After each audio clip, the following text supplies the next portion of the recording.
How to connect Google Maps to car Bluetooth. Hi guys, welcome back to our channel.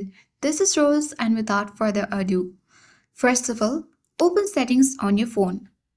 Now navigate to Bluetooth option and toggle the button on for Bluetooth and select your car's Bluetooth from the list and pair it. After that, you simply need to head towards the Google Maps on your Android phone. Then tap on the profile picture at top right corner. Then you need to head towards the settings. Scroll down. Look for navigation option and select the navigation settings. And here turn on the button for play over voice Bluetooth.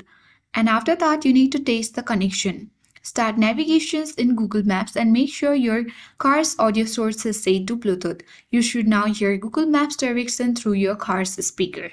And that's it. If this helped, don't forget to like, share and subscribe.